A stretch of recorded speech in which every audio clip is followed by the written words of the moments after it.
y la sociedad en Cusco, con la colaboración del CPA-UP y el CIEMSUR, el día de hoy tenemos la ponencia titulada Resistencia antimicrobiana, a cargo de nuestro ponente doctor, el doctor Fernando Alonso Lizarbe Guaita.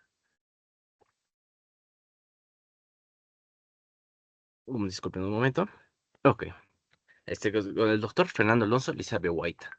El doctor es un médico cirujano egresado de la Residencia Médica en Medicina de Enfermedades Infecciosas y Tropicales de Infectología de la Universidad Nacional Mayor de San Marcos, con formación en el Hospital Nacional Arzobispo Loaiza durante el periodo de 2021 a 2024.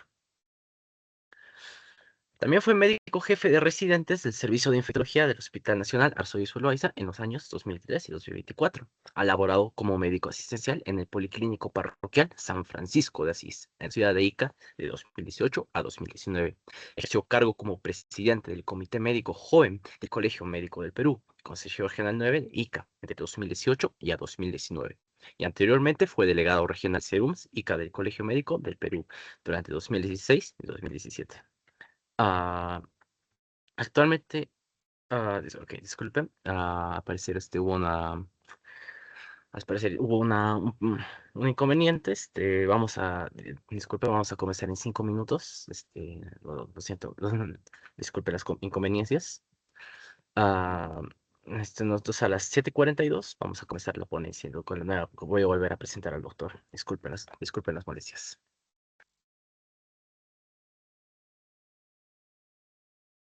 Hola, ¿cómo están chicos? Vamos a proceder a proyectar la pantalla para poder dar inicio a la exposición. Quiero agradecer al comité organizador por su invitación. Sabe más decir que tienen en mí no solo a un docente o a un médico que puede capacitarlos referente a ese tema tan importante como es la resistencia antimicrobiana. Se también pueden ver en mí reflejado un amigo en el cual pueden tener la seguridad que puedan resolver muchas dudas con respecto a ese tema. Quiero mencionar que actualmente a nivel nacional en muchas universidades de nuestro país lamentablemente no le toman ciertas importancias e implicancias a estos temas como el de resistencia antimicrobiana, dentro del cual se ve reflejado cuando los médicos de hoy en día en nuestro país egresan y pues no utilizan un adecuado uso racional de antibióticos, ¿no?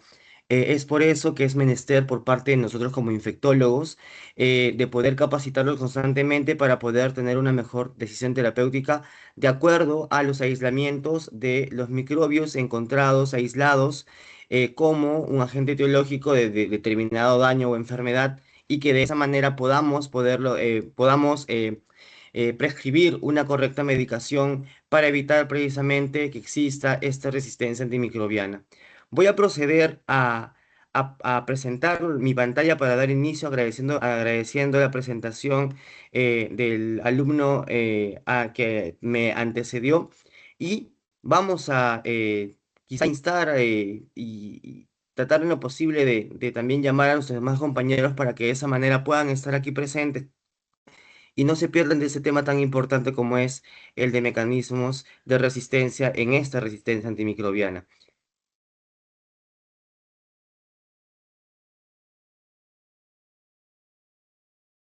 Muy bien, entonces en estos momentos voy a proceder a proyectar mi pantalla para poder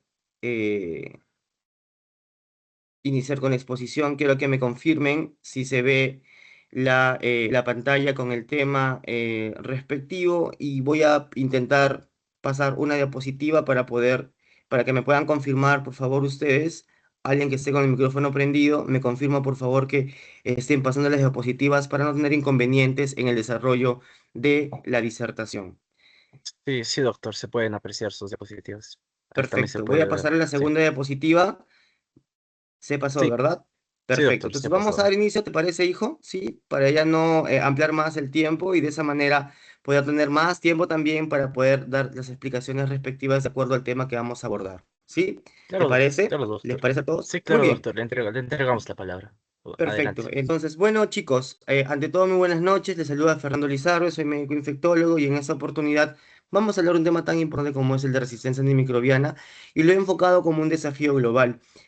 A nivel no solo nacional en nuestro país, sino a nivel mundial, la resistencia antimicrobiana es un problema de salud pública que se ha convertido en una amenaza para la humanidad. ¿Por qué? Por el que este uso irracional de de antibióticos o en general antimicrobianos que pueda corresponder antibióticos, antifúngicos, antivirales, puede producir a la larga, si utilizamos de una manera inadecuada a través de una mala prescripción, lo que son los mecanismos de resistencia que van a inducir a una presión selectiva y que van a poder traer como consecuencias que los medicamentos, en este caso antibióticos o antimicrobianos que utilicemos contra estos agentes etiológicos, lamentablemente ya no tengan una cura tanto clínica como también microbiológica, ¿no? Entonces, quiero, bueno, dejar en claro que esta disertación no tiene conflictos de interés, por el contrario, es de menester, como les comentaba hace un instante, por parte de los infectólogos, en poderlos capacitar y que ustedes tengan bastante interés con respecto a este tema de resistencia antimicrobiana. Bueno, no sé si aquí habrán estudiantes de una sola universidad o de varias universidades, pero en líneas generales es importante que ustedes, cuando egresen como médicos generales, tengan también dentro de sus competencias el correcto uso de los antimicrobianos para que puedan mejorar la calidad de atención de nuestros pacientes y sobre todo que no se induzca a estos mecanismos de resistencia, porque sí es cierto, o sea, tenemos pacientes que se les prescribe antibióticos, antimicrobianos, y como es tan mala la prescripción, ya sea a través de lo que es sus parámetros farmacocinéticos o farmacodinámicos, estos van a inducir que en farmacología se le llama de manera general tolerancia y en netamente antibioticoterapia se le llama resistencia, ¿no? Entonces, la agenda del día de hoy, estimados amigos, queridos alumnos, es primero hablar del impacto global de la resistencia a antimicrobianos, hacernos esa pregunta de si realmente existe el uso racional de antibióticos en nuestro medio, en nuestro país, en nuestra ciudad, en nuestros hospitales donde tenemos la dicha de hacer las rotaciones externas o rotaciones en el marco de la currícula de nuestras asignaturas como parte de nuestra formación como futuros profesionales. Tenemos también lo que es otro punto, como por ejemplo el de el MARSA como desafío en la actualidad, mecanismos de resistencia de gram positivos, y también presencia de mecanismos de resistencia de gram negativos, como por ejemplo la producción de las beta-lactamasas como desafío en nuestra actualidad. Quiero pedirles por favor que puedan apagar el micrófono, los que están con el micrófono encendido, para que no haya devolución de lo que estoy hablando y también que no haya eco, ¿no? Ni haya una sincronización de sonidos, ¿no? Muy bien. Como les comentaba, las beta-lactamasas también actualmente han convertido en un desafío en líneas generales, y existen mecanismos de resistencia de gram negativos que son múltiples, que son complejos y que en teoría, pues lamentablemente van a hacer que estos hagan de que las bacterias o los microbios se vuelvan más resistentes de lo que ya son, ¿no? Muy bien, entonces, como les comentaba, en lo que respecta al impacto global, no debemos dejar de recordar que tenemos hasta el año 2050 como una proyección en lo que respecta a las muertes que son atribuidas a esta resistencia a los antimicrobianos.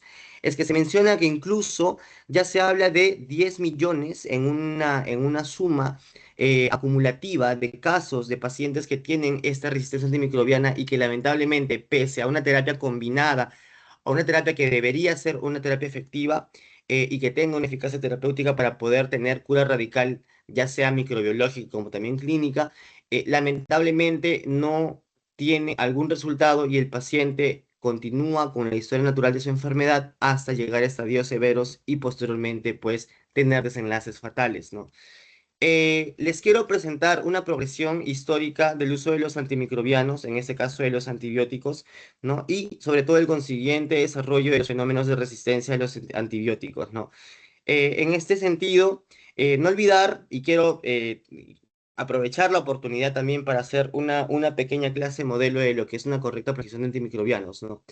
Les hago recordar en lo que respecta a bacterias que se pueden dividir o tener múltiples clasificaciones, pero en líneas generales, para tener una aplicación, una clasificación un poco más general y sobre todo más entendible para ustedes, es que estas bacterias pueden tener dos grandes grupos, ¿no? Los gram positivos y los gram negativos, ¿no? Ustedes saben que estos gram positivos y gram negativos tienen una diferencia muy importante, que es la conformación de su pared celular, ¿cierto? El gram positivo tiene una pared celular un poco más conformada, o sea, utiliza mayores cantidades de bases, que en este caso se convertirían en la piedra angular para la formación de la pared celular, como son las proteínas no penicilinas y también en su defecto la formación del peptidoglicano, como parte fundamental de esa pared celular, ¿no? Si ustedes ven una pared celular de un gram positivo, esta va a tener un nivel de complejidad en el cual van a hacerles pensar a ustedes como estudiantes y a todos nosotros como profesionales en que es una pared celular totalmente compacta, ¿no? Es una pared celular totalmente fuerte.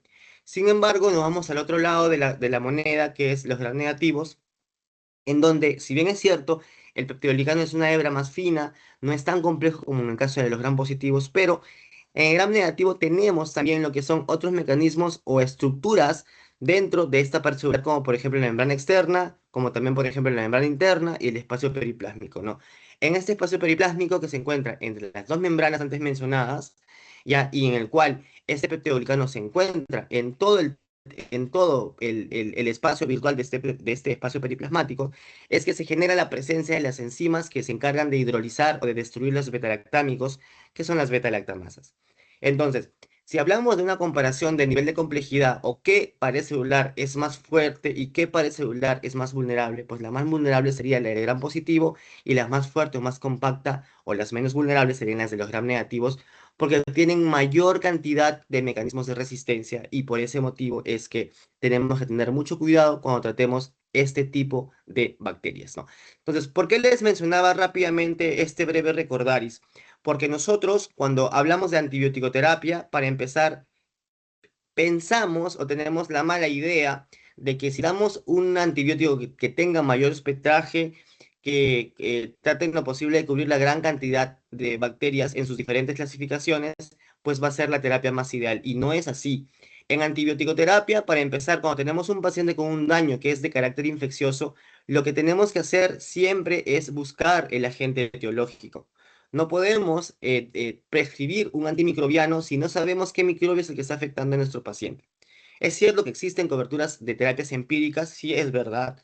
Sin embargo, esas terapias empíricas, a pesar de ser empíricas, tienen cierta direccionalidad. O sea, ¿qué quiere decir? Que están dirigidos de acuerdo a la epidemiología del lugar donde se produció la infección. ¿Estamos?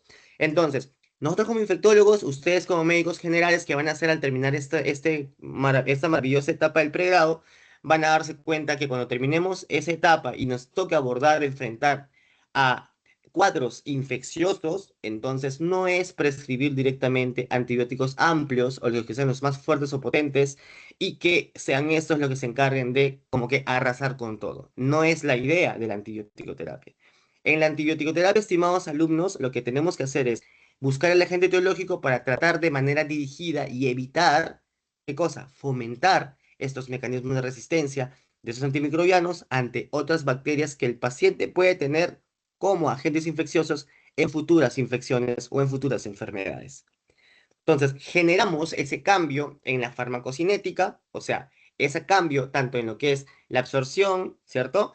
En lo que es la distribución, en el metabolismo y la excreción del medicamento, como también generamos en la farmacodinámica estos cambios a través de lo que es los parámetros del medicamento que estamos aplicando en el organismo, como por ejemplo, si tiene mayor capacidad de penetrancia a nivel de tejidos, si tiene mayor capacidad de distribución o penetrancia a nivel sistémico, si tiene mayor cantidad de proteínas, si este medicamento es mejor darle mayor concentración o mejor darle mayor cantidad de tiempo posible. Si ustedes se dan cuenta, las características de los antibióticos va a depender mucho si el medicamento es un medicamento lipofílico, es un medicamento hidrofílico, o si es un medicamento que es concentración dependiente según el tiempo, o si es un medicamento netamente tiempo dependiente. Todas estas cositas probablemente espero que en algún momento del pregrado se les haya dicho. Y si no, es nuestro deber como futuros médicos saber lo básico de lo que estoy comentando para poder prescribir sus antibióticos.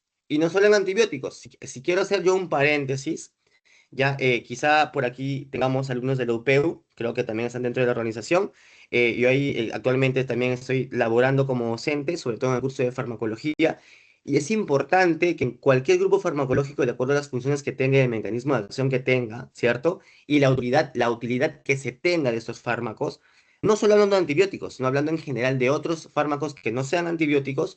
Entonces, tenemos que ver bien estos parámetros PKPD o fármacos cinéticos y farmacodinámicos para que de esa manera sepamos si es que es correcto, primero, el medicamento que estamos prescribiendo y segundo, la manera como lo estamos prescribiendo. ¿Estamos? Entonces, nos regresamos ahora a esta diapositiva. ¿Por qué les he colocado esta progresión histórica? Porque nosotros cuando tenemos una infección tenemos que dilucidar si es bacteriana, claro está, si este es gram positivo o gram negativo. ¿Por qué? Porque si son gram positivos, ustedes saben que los gram positivos, como les comentaba, tienen una pared bacteriana, ¿cierto? O una pared celular como tal, que si abordamos esa pared celular, o sea, si utilizamos medicamentos, en este caso antibióticos, que actúen en esa pared celular, entonces, no vamos a permitir que se continúe la síntesis de la misma, o sea, de la pared celular. Entonces, esa se va a destruir, se va a volver más vulnerable y por ende se va a hidrolizar, dejando vulnerable a la bacteria. Y la bacteria, lógicamente, se va a morir, sin protección se muere. ¿Estamos?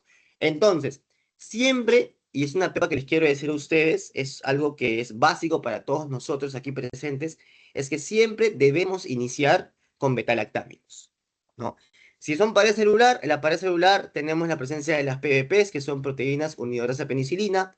Tenemos, por ejemplo, dentro de ellas a los beta-lactámicos, incluyendo a los penicilinas, incluyendo a las cefalosporinas, incluyendo también a los monobactámicos como el astronal, y también, lógicamente, a los carbapenémicos, que también son un tipo de beta-lactámicos, ¿no?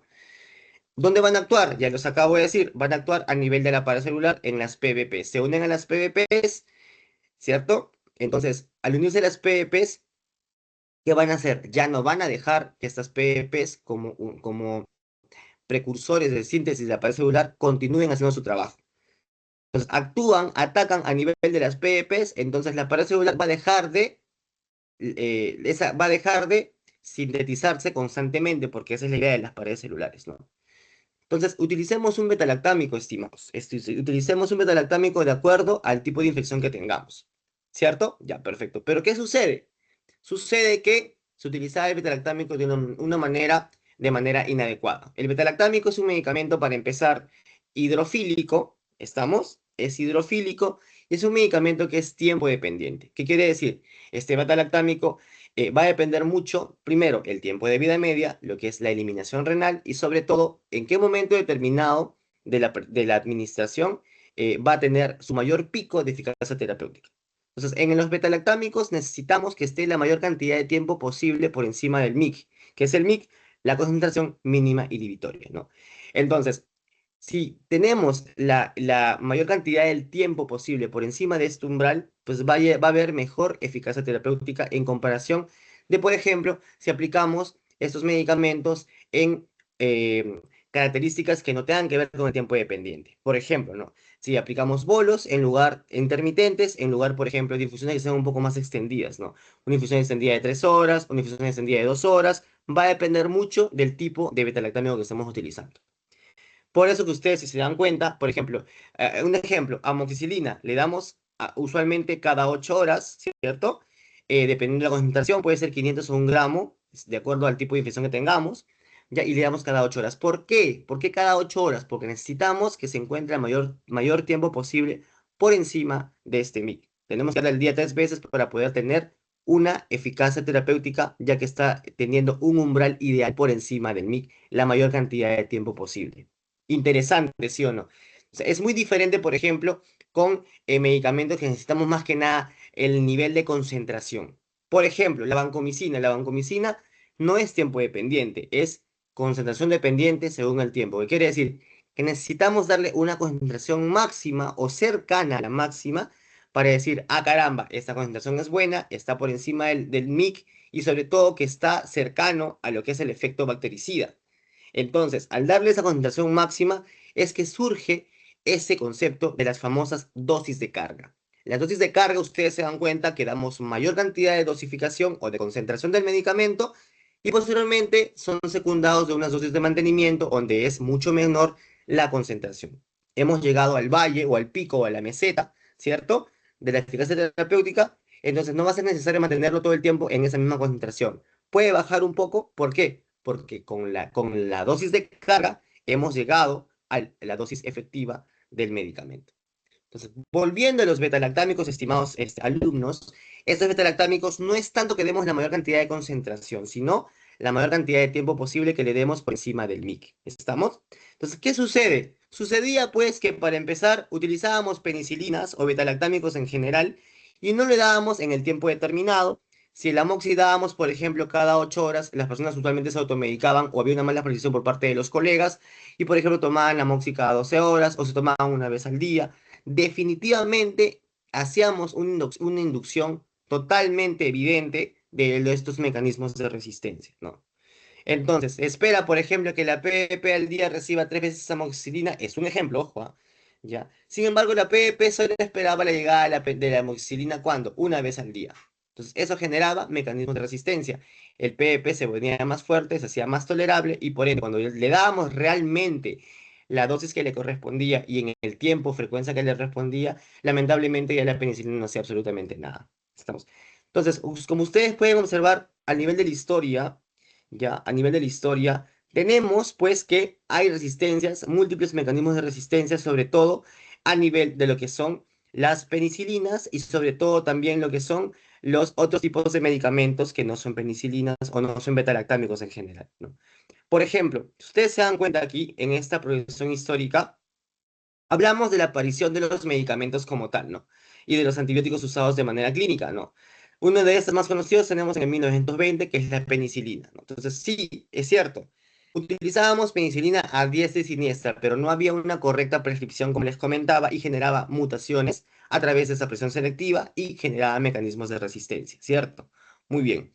Entonces, ¿qué pasa? Miren, de 1920, que se habla básicamente de la aparición de la penicilina como ejemplo que se está dando, hasta 1940, donde aparecen las resistencias a las penicilinas, ¿no? ¿Por qué se vuelven resistentes? Porque surge una beta-lactamasa que, como parte de la tolerancia de esta bacteria, de acuerdo al antibiótico que se estaba presentando, que era la penicilina, generó una beta-lactamasa, que es una enzima que se encargaba de hidrolizar, ¿qué cosa? A esa penicilina. ¿Cómo se llama esta beta-lactamasa? Se le llama penicilinasa, ¿no? Entonces, esta penicilinasa lo que hacía era hidrolizar la penicilina y, lógicamente, no se podía unir a las PEP. Y como no se unía a la PEP, al final se seguía sintetizando la pared celular de estos gram positivos. ¿Estamos? Muy bien. Pasamos ahora a otros medicamentos. Por ejemplo, en 1960 hablamos del MARSA, que es uno de los puntos que se van a tocar el día de hoy en este tema. El MARSA es la sigla de Staphylococcus aureus, que son meticilinos resistentes. Se quiere decir que lamentablemente va a tener resistencia a la oxacilina, que es como que el tipo de penicilina de elección para este tipo de bacterias. Entonces, no olvidemos que en gram positivos tenemos 3 grandes bacterias como modelo de infecciones más frecuentes en nuestro medio, ¿no? Que es el Staphylococcus aureus, el Enterococcus, que puede ser Fecalis o Faecium, o sea, Enterococcus género, y también tenemos, por ejemplo, el neumococo o el Streptococcus pneumoniae, ¿no? Entonces, por ejemplo, cuando hablamos de MARSA, hablamos de Staphylococcus aureus. ¿Qué pasa? Lo que sucede es que este Staph aureus ya en un buen momento va a ser sensible a las penicilinas. La penicilina de elección para este grupo de bacterias o este tipo de bacterias son las isoxazilpenicilinas, que son las ya conocidas por ustedes como por ejemplo la oxacilina, por ejemplo la dicloxacilina, por ejemplo la flucoxacilina, etcétera, ¿no? Estas van a actuar a nivel de lo que es el Staphylococcus aureus, y no solo actúan a nivel de las PVPs, esos también van a actuar, ¿qué cosa? Afectando o atacando a las penicilinasas, que son beta-lactamasas propiamente dichas de los Staphylococcus aureus. ¿Estamos? Entonces, ¿qué sucede? Bueno, una vez que se genere lo que es resistencia a esta oxacilina o esta meticilina, es que se generan los MARSAs. ¿Estamos? Voy a poner aquí el puntero para ir yendo de la mano con la disertación. Pero ¿qué sucede también? Como surgen los MARSAs, entonces empezamos a dar otros medicamentos como terapia de, de, de elección para los MARSAs, ¿no? Y surgen los glicopéptidos. Ejemplo de glicopéptidos, tenemos, por ejemplo, la vancomicina. ¿Qué pasa en 1980? Aparece resistencia a la vancomicina. Este término BRE significa Enterococcus resistente a la vancomicina. Entonces, si bien es cierto, les comentaba, ¿no? Por ejemplo, en el caso del enterococo, la terapia dirigida de penicilina no es la isosacilpenicilina, no, son las aminopenicilinas. Ejemplo, amoxicilina, ampicilina. Entonces, ¿qué sucede? Igualmente surgía estos mecanismos de resistencia por una prescripción inadecuada. Entonces, ya no solo era resistente a la ampicilina en este caso, sino también era resistente a la propia vancomicina. O sea, esta vancomicina, que es un glicopéptido que actúa en gran positivos, y la otra pregunta, sí, doctor, ¿y por qué le damos vancomicina si las PEP, de por sí, a nivel de lo que son los MARSAs, por ejemplo, se encuentran totalmente alteradas? A nivel de lo que son los enterococos, también se encuentran alteradas, ¿cierto? Estamos, sí. ¿Y por qué? ¿Dónde actuaría la vancomicina, por ejemplo, en este caso? No actúa en el PBP. La vancomicina actúa en el propio entramado del peptidoglicano, específicamente en las terminaciones de ala, así se llama, de ala, del peptidoglicano. La molécula se une a esa terminación y de esa manera igualmente no se permite que se continúe con la síntesis de la pared celular. Pero lamentablemente, como igual se prescribe de manera inadecuada, un ejemplo de prescripción inadecuada de la vancomicina. ¿Por qué creen ustedes que se genere resistencia a la vancomicina? Por ejemplo, ¿qué es vancomicina? Glicopéptido, doctor. ¿Cuál es su parámetro PKPD? Como les comentaba, es una concentración dependiente según el tiempo, ¿no? Entonces, como es eso, ¿qué pasa? Muchas veces olvidamos esa característica del antibiótico y no damos dosis de carga. Imagínense. Al no dar dosis de carga, no estamos llegando a la concentración adecuada y por ende ya es una dosis subterapéutica que puede llevar a la presión selectiva en un término que nosotros los infectólogos denominamos ventana de selección de mutantes. Esta ventana de selección de mutantes selecciona mutantes, ¿qué quiere decir? Que estamos prácticamente condicionando a que intrínsecamente o de manera adquirida se mute, se mute estructuralmente los sitios diana o de acción de estas bacterias donde deberían actuar correctamente los antibióticos y que lamentablemente en este caso ya no van a poder actuar. Entonces, ¿qué pasa con la terminación de ala, por ejemplo, en el enterococo, en el peptidoglicano del enterococo, ¿no? ¿Qué pasa? Va a variar porque van a haber genes que van a mutar esta terminación, van a cambiar la estructura y lamentablemente esta vancomicina, esta molécula de vancomicina ya no se va a poder unir a esta terminación de ala del peptidoglicano del enterococo. Les hago una pregunta, pueden activar su micro, les voy a dar solo 2 o 3 segundos para que contesten. ¿Les habían hablado ustedes de este tema en el pregrado hasta el momento, en sus años de estudio en la universidad, por ejemplo? ¿Pueden responderme? No, al menos yo no. Sí, No. ¿algún otro? Sí, me encantaría que todos me respondieran porque para mí es importante saber eso y poderle dar mayor énfasis al tema del día de hoy, chicos. Les vuelvo a hacer la segunda y última pregunta. ¿Les han hablado de estos temas en el pregrado? Sin miedo al éxito, muchachos. No, no, no. No, Ya, entonces, ¿qué sucede? Sucede pues que después de la aparición de la resistencia a vancomicina en el enterococo, en el 2000 también se captan, ¿qué cosa? Staphylococcus aureus. ¿Se acuerdan que habían marsas? O sea, este staph solo es resistente a la oxacilina, ¿cierto? Ya.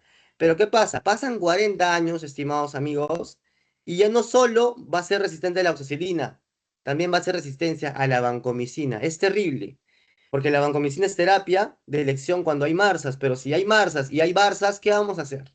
¿Estamos? Pues, lamentablemente eso actualmente tenemos. Y he mencionado como que aspectos básicos puntuales que ustedes deberían saber, ¿no? Pero miren todo el resto de cosas que no he mencionado. Resistencia, por ejemplo, a la colistina, resistencia, por ejemplo, no solo a los beta-lactámicos, específicamente penicilinas y cefalosporinas, sino también a otros grupos de medicamentos aquí también mencionados, ¿no? Perdón. Entonces, también tengo que recordarles que la resistencia se puede dar de manera cromosómica o constitutiva. ¿Qué quiere decir? Que ya ciertas bacterias pueden nacer intrínsecamente con mecanismos de resistencia. Una de ellas es, por ejemplo, las betalactamasas. Las betalactamasas que son estas enzimas que utilizan los betalactámicos, ya nacen conjuntamente con la propia bacteria. ¿Estamos? Entonces, esto va a generar que nosotros aquí presentes tengamos la responsabilidad de saber qué bacterias nacen con esas betalactamasas para que al momento de ver el antibiograma no solo nos basemos en lo que dice el fenotipo del antibiograma, si es sensible o resistente, sino en que sepamos interpretar hasta incluso desde el momento que vemos una determinada bacteria. Y es muy bonito e importante e interesante ver colegas que sí lo conozcan, que digan, por ejemplo, ¿no? Pseudomonas aeruginosa es un gram negativo que tiene betalactamasas intrínsecas, como por ejemplo las betalactamasas AMCs. Las AMCs son tipos de betalactamasas que ya no se, que van a darle resistencia a las betalactámicos, como penicilinas y cefalosporinas de primera, segunda y tercera generación, respetando las de cuarta generación y también, obviamente, los carbapenémicos. O sea, qué interesante es que al saber que Pseudomonas aeruginosa está aislado y veamos, por ejemplo, una ceftazidima, una ceftriaxona, que es una cefalosporina de tercera generación, y veamos ahí que esté sensible, tengamos ciertas licencias y cuidados porque sabemos que ya es un AMCES y que tranquilamente las céfalos de tercera generación tampoco se deberían prescribir a pesar que diga ese es sensible en el antibiograma. Eso es tener una lectura crítica del antibiograma, estimados alumnos, y la idea después de esta clase es que nos vayamos con ese chip cambiado para poder prescribir mejor esos antimicrobianos a nuestros pacientes con alguna infección. Muy bien.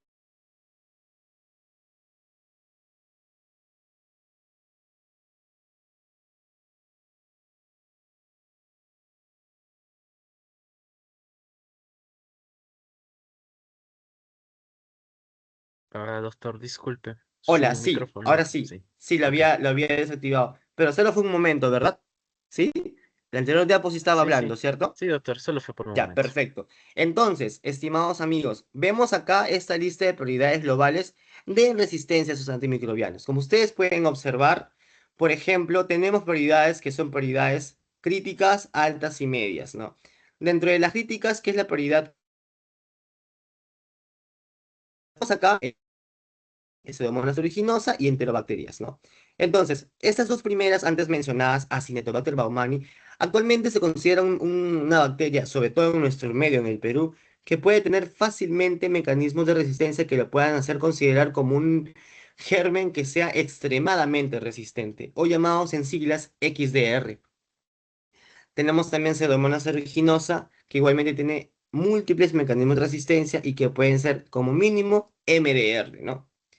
Y también las enterobacterias en general, como el Enterobacter, por ejemplo, Cloacae complex, que es un ejemplo de Enterobacteriaceae, donde también puede haber resistencia hasta incluso a los carbapenémicos. Entonces, qué difícil situación es encontrar estos tres gérmenes en el prioridad 1 crítico, que los tres ya tengan evidencia de resistencia a los carbapenémicos.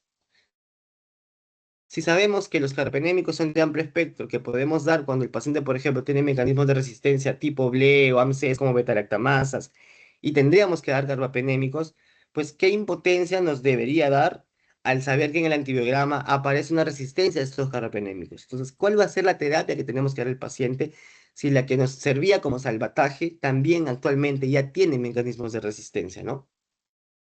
Pasamos a la prioridad 2, que son la prioridad alta, y tenemos acá gérmenes que pueden ser tanto gram positivos como gram negativos. Por ejemplo, ¿no? Gram positivos, uno que está aquí señalado, Staph aureus, ¿no? Otro, Enterococcus faecium, que es un tipo de Enterococcus, ¿no? Gram negativos, por ejemplo, por ahí tenemos los gonococos o Neisseria gonorrea, ¿no? Entre otros, ¿no? Salmonella, etcétera.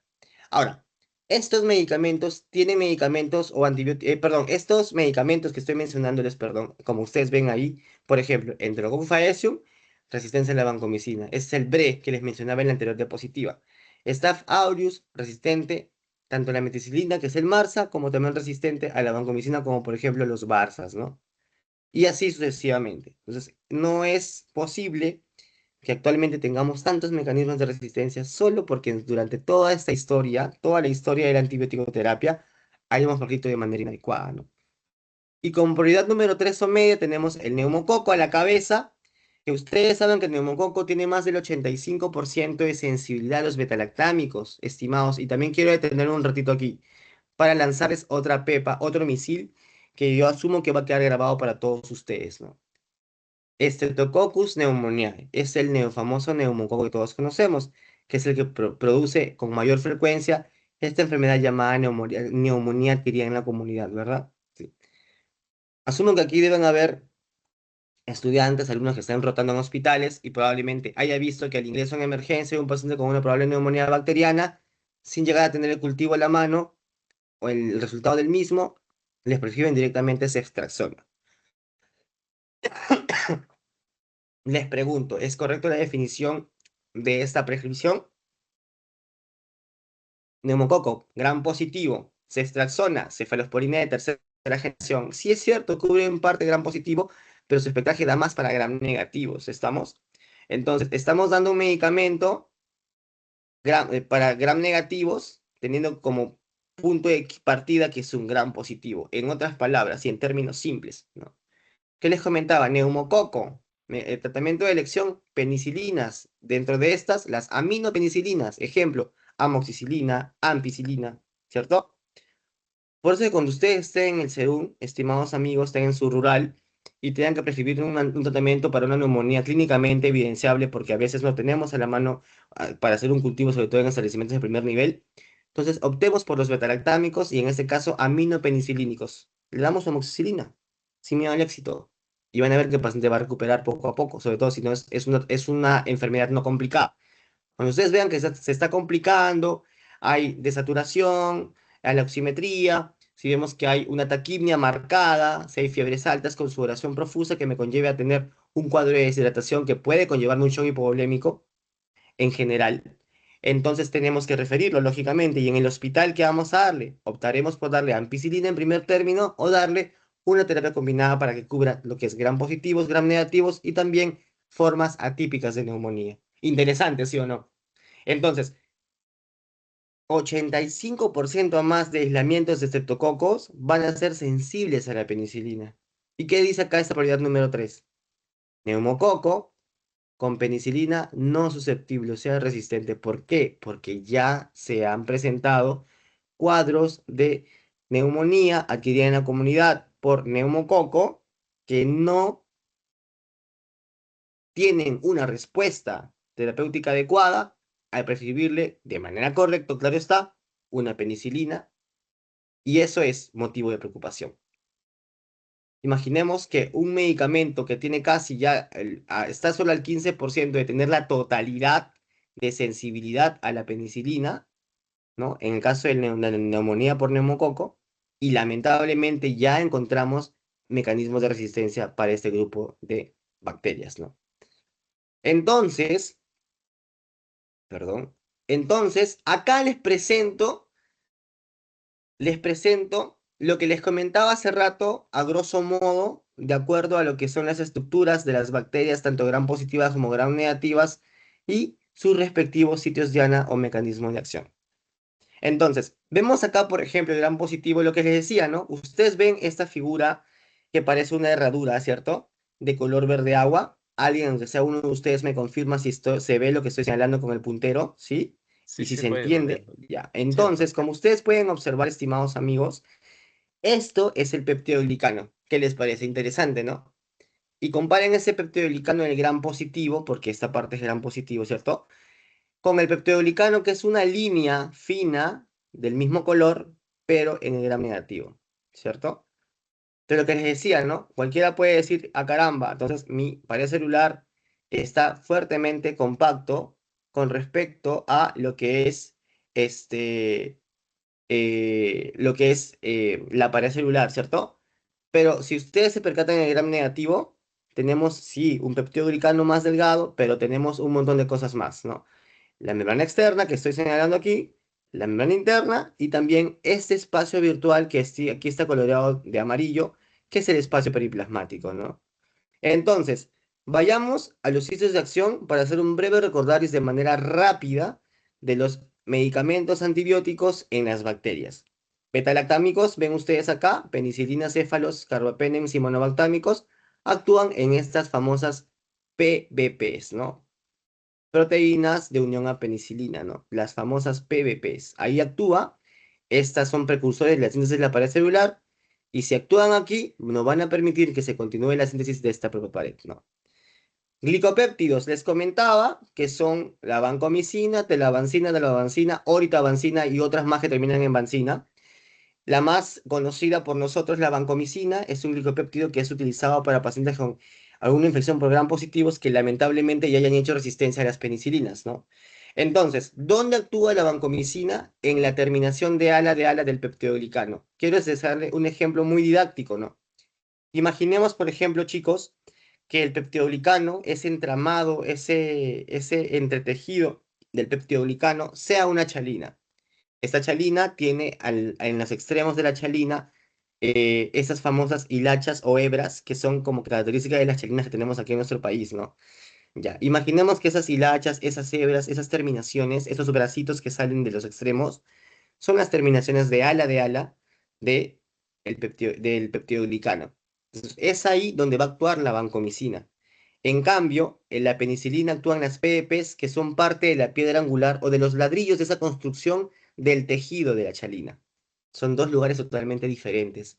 Por eso es que cuando tengamos un paciente con resistencia a penicilina, si sea gran positivo, podríamos tener como primera terapia de elección las vancomicinas como parte de los glicopéptidos. ¿Sí? ¿Qué más tenemos aparte de ello? Tenemos, por ejemplo, el DNA girasa que se encuentra, pues, lógicamente también dentro de lo que es esa estructura bacteriana. Y aquí van a actuar ¿quiénes? Las quinolonas. Tenemos también lo que es la formación del ácido fólico. Ustedes saben que el ácido fólico es el resultado de una vía metabólica generada de lo que es la vía de lo que es tanto el piruvato, lactato y por último ácido fólico, ¿cierto? ¿Qué pasa? Pasa que aquí, ¿quién actúa? Lo que son las sulfas, sobre todo el coformulado que todos conocemos, que es el trimetropin sulfametoxazol, ¿no? Y la daptomicina básicamente actúa ¿en dónde? A nivel de la propia membrana celular. Son sitios totalmente diferentes de acción, pero que dentro de todo se encuentran ¿en dónde?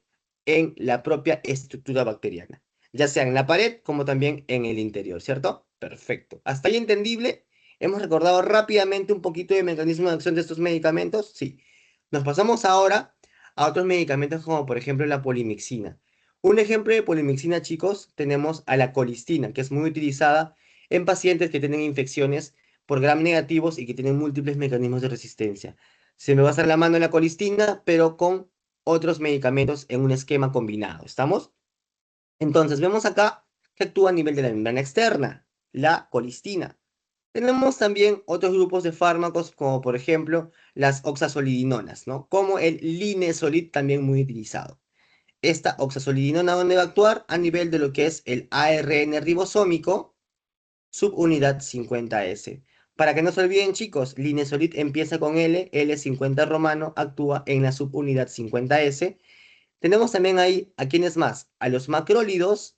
Aquí no han puesto otro grupo que es importante, como por ejemplo las lincosamidas, chicos. Un ejemplo de lincosamida tenemos, por ejemplo, la clindamicina, que también es muy utilizada por nosotros. Todos estos, tanto linezolid o en general las oxazolidinonas, los macrólidos como la citromicina, claritromicina, eritromicina, etcétera. Y también tenemos aquí las lincosamidas como la clindamicina y el cloranfenicol. Estos actúan ¿en dónde? En la subunidad 50S. Pero también hay otra, que es la 30S, dentro del ARN ribosómico, ¿cierto? ¿Quién actúa ahí?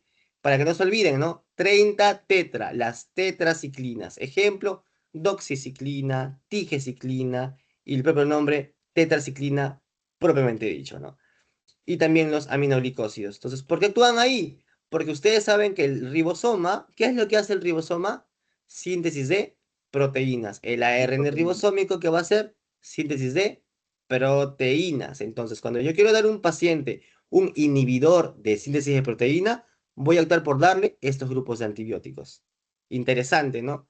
Surge el concepto de bactericida y bacteriostático. Bactericida, paracelular, u órganos blancos de la bacteria, como por ejemplo, bueno, organelos sería en este caso, que es el nombre correcto, como el DNA o el ácido fólico, ¿no? Sin embargo, cuando hablamos de síntesis de proteínas, hablamos netamente no tanto de bactericidas, sino de bacteriostáticos, ¿no? Los bacteriostáticos es asociación a síntesis de proteínas. Quiero inhibir la síntesis de proteínas, le doy un bacteriostático como por ejemplo estas aquí mencionadas, ¿cierto? Pero no olviden también que hay medicamentos que pueden actuar tanto como bacteriostáticos como bactericidas. Un ejemplo de ellos y muy claro, por ejemplo, el aminoglicósido, ¿no? Actúa como bacteriostático porque inhibe síntesis de proteínas, pero también actúa como bactericida porque actúa a nivel de lo que es la membrana citoplasmática. Interesante, ¿no? Entonces, en otras palabras, vemos pues aquí los múltiples mecanismos de acción de los diferentes grupos de fármacos. Pasamos ahora a los mecanismos de resistencia. Los mecanismos de resistencia es, si un sitio de acción es la PEP, ¿qué va a ser un mecanismo de resistencia? Es lógicamente que la PEP cambie su estructura. ¿Qué más?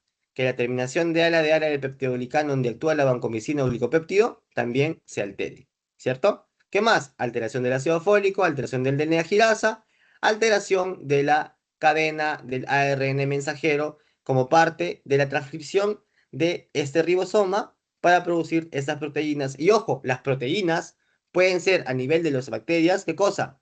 Toxinas, por ejemplo, ya sean endotoxinas o ya sean exotoxinas.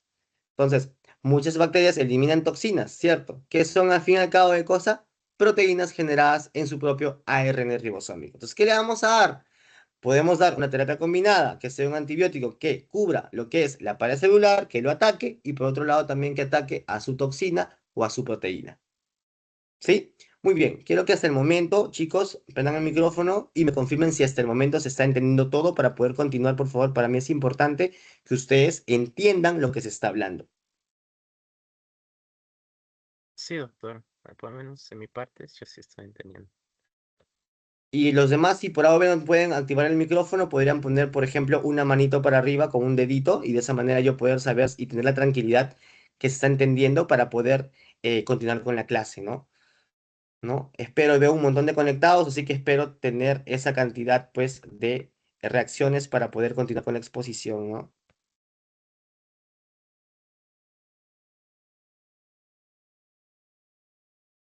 Muy bien. Espero también que el resto que no ha levantado la manito esté al tanto y sobre todo esté entendiendo que para mí va a ser muy importante. Denme un segundo.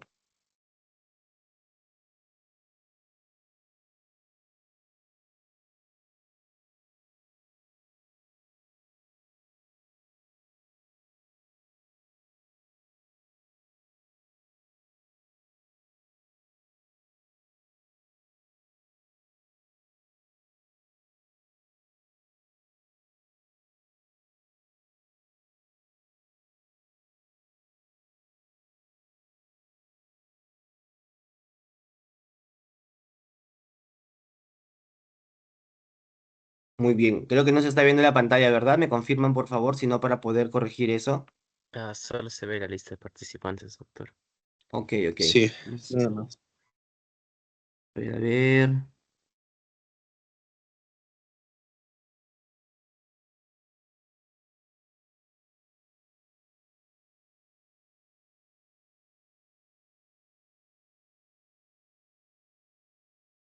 Ya.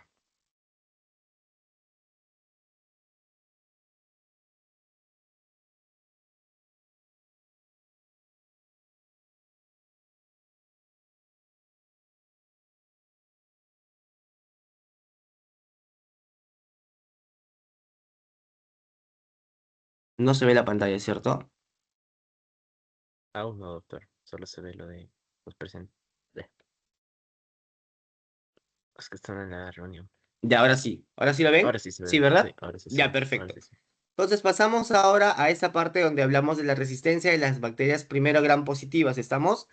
Hablamos que la degradación enzimática es una de las principales formas de producción de betalactamasas, ya de por sí, bueno, la degradación de los antibióticos, en el cual van a darse sí o sí por estas betalactamasas, como les comentaba, ya. Como por ejemplo la penicilinasa que les había dicho. Pero también tenemos, ¿qué cosa? La disminución de la afinidad y la susceptibilidad en su sitio objetivo, o sea, su sitio diana, como por ejemplo la PBP, ¿cierto? Entonces, estos PEPs pueden cambiar de manera nativa o de manera constitutiva cromosómica, como les había comentado, pero también puede haber una adquisición del ADN exógeno. ¿Qué quiere decir? Que puede haber, ¿qué cosa? Transferencia del material genético de resistencia de una bacteria a otra, y es pregunta de examen. Ojo con las pepas y con las fijas, ¿ya? Entonces, la pregunta que nos hacemos es, el MARSA como desafío en la actualidad, ¿cómo podemos interpretar esta pregunta? Entonces, les proporciono aquí, por ejemplo, un antibiograma. Se aísla un Staph aureus, ¿cierto? Vemos que aquí tiene, por ejemplo, resistencia a la benzilpenicilina, a la oxacilina, ¿cierto?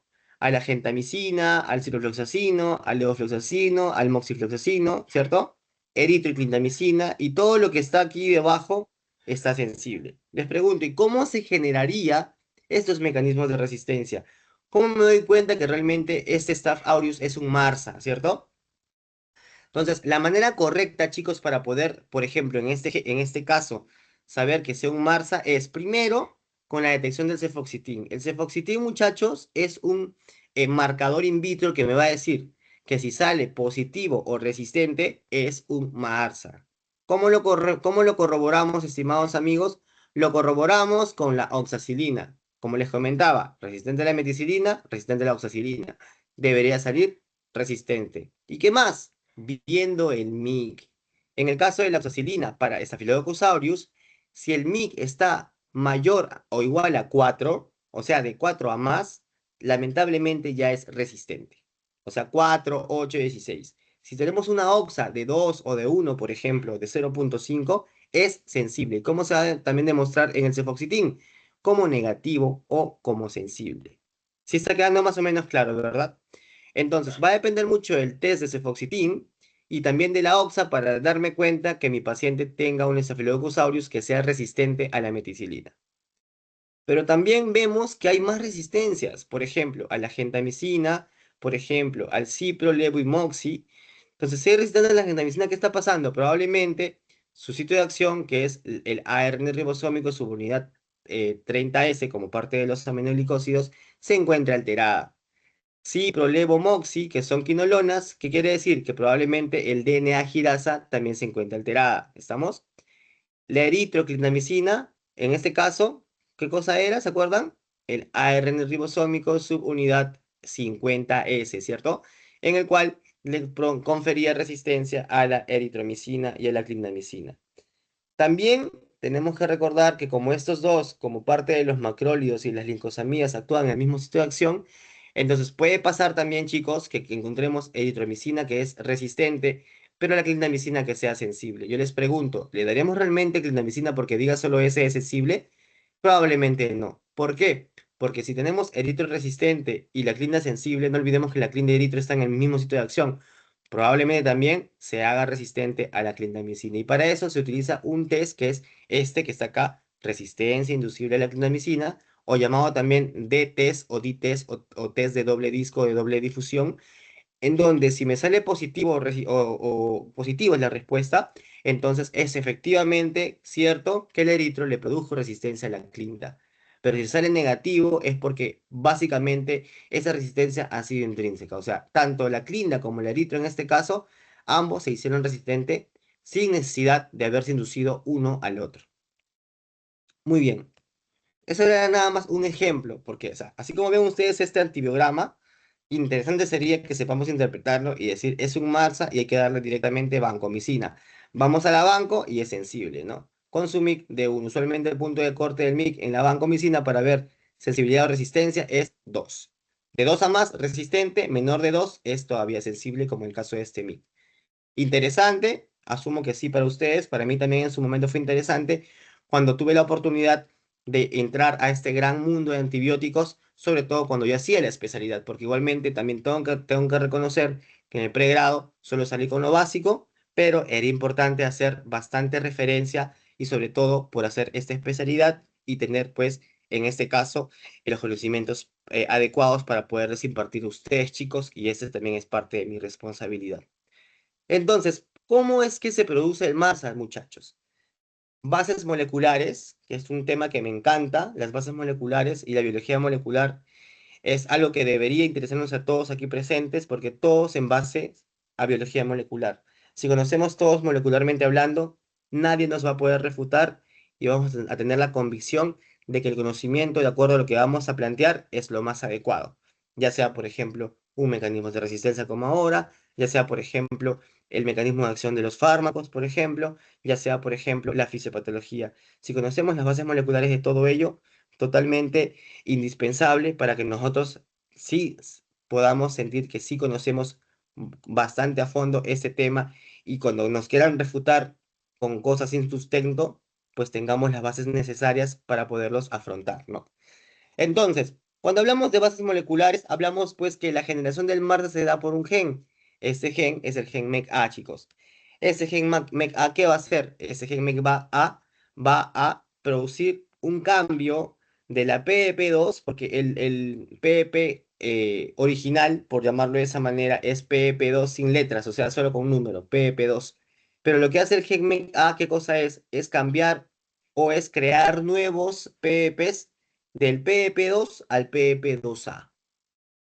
Pregunta también de examen. O sea, si hay presencia de MECA, probablemente este PEP2 se haya convertido en PEP2A. Y si es PEP2A, lamentablemente no se va a poder unir ¿a quién? Al betalactámico, en este caso a la penicilina, como por ejemplo la oxacilina, que debería actuar en esta PEP para poder eliminar este Staphylococcus aureus. Resistente a todos los betalactámicos. ¿Estamos? Solo puede hacer sensibilidad a quién, por ejemplo, a una cefalosporina de quinta generación. Un ejemplo de este, por ejemplo, la ceftarolina, ¿no? Pero lamentablemente en el país, en el Perú, no tenemos ese medicamento. Por eso optamos por darle otra cobertura como por ejemplo vancomicina, ¿no?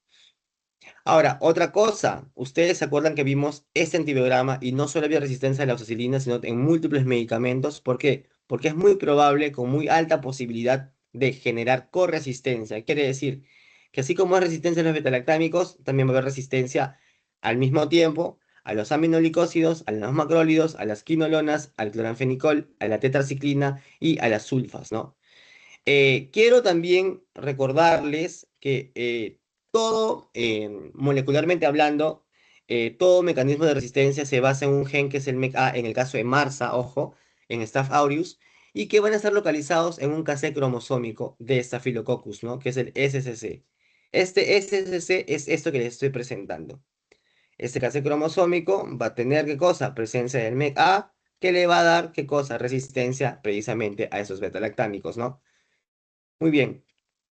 ¿Qué más? Tenemos también otro ejemplo. Si tenemos, por ejemplo, un Staph aureus que tiene afinidad por la oxacilina, ya, muestra afinidad a oxacilina, ya, comparado a la cefoxitina, o sea, ¿qué quiere decir? En términos simples, la oxa sale sensible porque por ahí tenemos un Mi que sea menor de 4, o sea, sea 2 o sea 1, por ejemplo, oxa sensible, y el cefoxitin, este Fox es la llamada o son como que las siglas o como se debería abreviar cefoxitin. Entonces, este cefoxitin está resistente. Si yo primero voy al cefoxitin y veo resistencia, ¿qué voy a decir? Como les decía hace rato, ah, doctor, es un MARSA, ¿cierto? Ya, perfecto. ¿Cómo lo demuestro? Me voy a la OXA. Debería ser resistente o su MIC debería estar de 4 a más. Pero, he encontrado un MIC que esté menor de 4 y que su OXA sale sensible. Doctor, pero no entiendo. Usted me enseñó que era un cefoxitin resistente y era MARSA y se tenía que demostrar que el OXA era resistente. Pero aquí sale sensible. ¿Por qué? Porque no está actuando el MEC-A, estimados amigos. Está actuando este otro gen que es el MEC-C. Este MEC-C confiere resistencia a la cefoxitina, pero más no a la oxa. ¿Y cuál va a ser el resultado de la prescripción? Que se va a tratar como si fuese un meticilín sensible, o sea, un MSSA.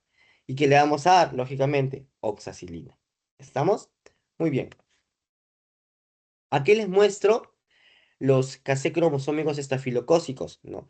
En este caso tenemos, por ejemplo, dos tipos, que son las hospitalarias y las comunitarias. Esta primera, bueno, no le he puesto el nombre, mil disculpas. Esta primera que está en la parte superior es el cassette cromosómico estafilocócico hospitalario. O sea, es un MARSA hospitalario. ¿Por qué es un MARSA hospitalario? Porque el MARSA hospitalario no solo va a tener presencia del MEC-A, como ustedes pueden apreciar aquí, que este va a ser el cáncer cromosómico cefilocócico. Pero es más complejo, ¿por qué? Porque tiene otros operadores, otros cebadores. Cuando hablábamos, ustedes se acuerdan en sus primeros años del pregrado, y hablábamos de biología molecular, y hablábamos de la reacción en cadena de polimerasa, hablábamos de los operadores o de los cebadores, ¿cierto? Uno de ellos, por ejemplo, era ¿cuál? El transposón. Este TN554, estimados, es el transposón 554. ¿Y qué va a hacer? El transposón son genes o son enzimas que se les conocen como los saltarines. ¿Por qué? Porque si, por ejemplo, tenemos acá un segmento de la cadena de polimerasa o un segmento cromosómico como tal, el transposón lo que hace es cambiar el orden de los segmentos. Entonces, al cambiar el orden de los segmentos, lógicamente va a haber un cambio estructural y por ende va a ser más resistente de lo que ya es, a pesar que no solo tiene el MEC-A, sino también tiene, ¿qué cosa? Ese transposón como cebador. En cambio, este que está debajo, que es el cassette cromosómico cefilocócico MEC, que en este caso es el 4, el de arriba era 2, que es un ejemplo. Este 4 es un comunitario.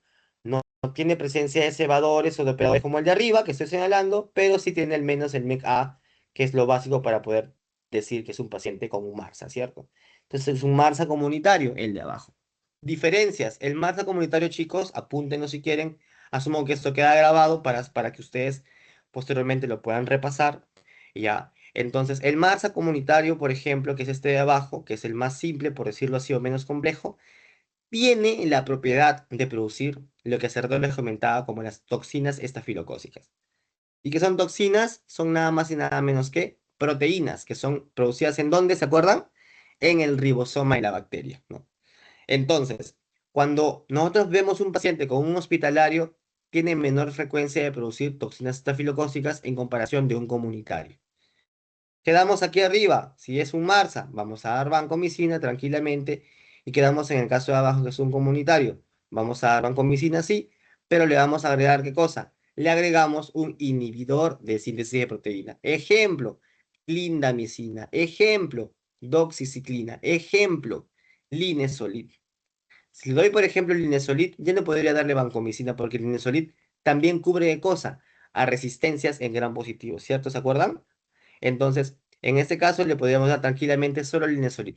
Cubriría al gran positivo y también cubriría a la toxina. Y se acabó. Acá les presento, bueno, acá chicos, en la parte superior, en este cuadro que está oscuro, decía van A, ¿ya? Entonces, para evitar que hayan algún tipo de... Perdón. Aquí mismo lo voy a poner. Acá, vamos a ponerle otro color para que ustedes lo puedan observar. Están viendo, ¿verdad? El cambio que yo estoy haciendo. Ya, muy bien. Aquí, por ejemplo, dice presencia de van A, ¿verdad? Voy a poner nuevamente en modo presentación. Ya. Entonces, ¿qué pasa? El van A, así como hay un MEC A que le da resistencia al MARSA, al staff, perdón, volviéndolo MARSA, también existe un gen que es el gen van A. Este gen van A, ¿qué va a hacer, chicos? Le va a inducir resistencia a, ¿qué cosa? Ante la vancomicina. O sea, le damos banco y no va a hacerle ni cosquillas. ¿Esto es qué cosa? Es el Barça, aquí está, les estoy presentando. Entonces, les mencionaba, ¿no? Ese es el tripeptido terminal de ala, ¿cierto? Es como una llavecita de manera didáctica, se le ha dibujado de esa manera. ¿Y con quién se emblanza? Se ensambla, perdón, se ensambla con esta molécula de banco. Como se ha ensamblado, ¿qué cosa? Ya no va a haber esta de ala libre. Y si no hay de ala libre, va a inhibirse la síntesis del aparato celular. Todo lo que les he dicho. En cambio, si por ejemplo hay presencia de van A, ¿qué va a hacer el van A? Va a cambiar este de ala y miren en qué lo va a volver. De ala de la o de ala a secas. Son dos estructuras totalmente modificadas por la presencia de este van A. ¿Cierto? Entonces, ¿qué va a pasar? Esta vancomicina nunca se va a unir, pues porque miren cómo es la conformación de su molécula. No ensambla, no se va a poder unir, entonces va a continuar la síntesis del aparato celular. Y lo vuelve más fuerte, lo vuelve menos vulnerable y lo vuelve más resistente. Pero también, chicos, tenemos otros grupos, perdón, otros grupos de fármacos que también pueden ser, ¿qué cosa? También pueden ser resistentes. Por ejemplo, macrólidos, lincosamidas y las estetograminas del grupo B. Ejemplo de estas últimas, que probablemente no sean tan conocidas por ustedes, tenemos, por ejemplo, la quinupristina y la dalfopristina, que también son adecuados en algunos gérmenes de una manera un poco más dirigida. ¿Por qué me permito colocarlo dentro de este grupo? ¿Y por qué se llama MLSB? Porque MLSB son las siglas de M de macrólido, L de lincosamidas y SB de estereograminas del grupo B. Este grupo MCB, ¿de qué se caracteriza? Se caracteriza que hay resistencia a estos tres fármacos o tipos de fármacos, ¿cierto? ¿Y por qué se va a dar? También por la presencia de un bendito gen. ¿Cuál es? Es el gen ERN. Ese gen ERN, ¿por qué se va a activar? Igualmente con el uso irracional o inadecuado de antibióticos. Ese gen ERN va a metilar, ¿qué cosa? Una región genómica, una región del ARN ribosómico, en este caso, subunidad 23S. Esta subunidad 23S, ¿dónde se encuentra? ¿Se acuerdan? En la unidad 50S, ¿no? Entonces, esto me está nuevamente demostrando que la eritromicina como macrólido o la clindamicina actúan en el mismo sitio de acción y si vemos, por ejemplo, resistencia a la eritromicina y sensibilidad a la clindamicina, nos acordamos de este bendito gen, ER. Ah, ya, entonces, por más que me diera sensibilidad de la lincomicina, perdón, de la lincosamida, como por ejemplo la clindamicina, ¿ya? Entonces, lógicamente, ya voy a tener mis dudas en darle ese antibiótico. ¿Por qué? Porque ya tenemos la presencia de este gen y tranquilamente puede producir resistencia también a este grupo de medicamentos. Interesante, ¿no? Bombas de expulsión. ¿Qué son las bombas de expulsión, doctor? Voy a regresar un ratito a la figura donde estábamos, a ver, perdón, donde estaban las estructuras acá. Miren, chicos, aparte de lo que les comenté propiamente de la pared celular y las organelas citoplasmáticas, ¿cierto? También tenemos otras estructuras que se encuentran en la pared celular de los gram negativos mayormente, y también con menor proporción o frecuencia en los gram positivos. Esto que estoy señalando es una bomba de flujo. ¿Qué cosa es la bomba de flujo, doctor? La bomba de flujo lo que va a hacer, ¿qué cosa es? Expulsar, extraer, exportar las moléculas de fármacos antibióticos del interior del citoplasma hacia el exterior. Esas son las bombas de flujo. ¿Y cómo se activan? Se activan a través de genes también, ¿ya? Que lo que hacen es liberar o expulsar estos grupos de fármacos, ¿no? Eh, Aparte de lo que es la bomba de flujo, quiero detenerme para aprovechar el dibujo para también mencionarles a las porinas. Las porinas son estructuras proteicas que son estimuladas por un gen que son el AMG, que son permeasas, permiten que ingresen cualquier tipo de molécula, no solo las moléculas de antibióticos o de fármacos, sino también, por ejemplo, otras moléculas, por ahí no sé, glucosa, por ahí no sé, otro tipo de solutos que se encuentran en esos famosos canales iónicos, ¿no? ¿Qué pasa? Pasa pues que esta porina es el que permite que ingrese el fármaco. Entonces, ¿cuál es el mecanismo de resistencia de gram negativo? Aprovechando el dibujo, el cierre de estas porinas. Se pueden cerrar. Se cierran las porinas y aumenta más bien el número de bomba de flujo. Si hay mayor cantidad de bomba de flujo, ¿qué quiere decir? Que va a haber mayor cantidad de expulsión de fármacos. Interesante, ¿sí o no? Entonces, ¿qué pasa? En este grupo MLCB que les comentaba, donde están los macrólidos, donde están las lincosamidas y los estreptogaminas del grupo B, pueden haber estas bombas de expulsión que van a estar generadas o activadas por estos genes, ¿no? El MERF-A, MERF-E, el MCRA, MCRB y el ERB. El ERB, por ejemplo, es uno de los genes más conocidos, este último, ¿ya? Con relación a las bombas de expulsión de este grupo de fármacos. ¿Estamos? ¿Qué más? Inactivación del antibiótico y modificación del diana por la mutación de este ARN ribosómico, como les había comentado en la primera modificación aquí presente dentro de los grupos MLCB, ¿no? Estamos entonces, ¿qué pasa? Pasa lo siguiente, que puede haber resistencia inducible a la clindamicina, estimados amigos. ¿Qué quiere decir? Como les comentaba, ¿no? Haya presencia de gen ER, induce la metilación de esa subunidad ribosomal, lo que conlleva la modificación del sitio de unión de los antibióticos. Pero puede ser constitutiva, o sea, puede ser que, por ejemplo, el eritro sea resistente por ello mismo y la clinda también, o puede ser inducible, que, por ejemplo, sea una eritro resistente y una clindamicina sensible, y esta resistencia a la eritromicina sea transferida, con expresión genéticamente hablando, hacia la otra bacteria que sí tenga, ¿qué cosa? También resistencia a la clindamicina. Y surge este test, chicos, que les comentaba hace rato, el famoso D-test o el test de difusión de doble disco, ¿no? En esta placa que ustedes están aquí observando, ¿qué vamos a hacer? Vamos a colocar dos pastillitas, una de eritromicina y una de clindamicina. Lógicamente, previo a ello, ¿qué cosa hemos hecho? Hemos sembrado colonias de Staphylococcus, ¿cierto? ¿Qué pasa? El eritro, como ustedes van a darse cuenta, no hace tanto daño o casi nada o nulo. ¿A quién? por ejemplo, a los staff. Ven que las colinas siguen ahí tranquilas, no se han inhibido ni nada que se le parezca. Pero ¿qué pasa con la clinda?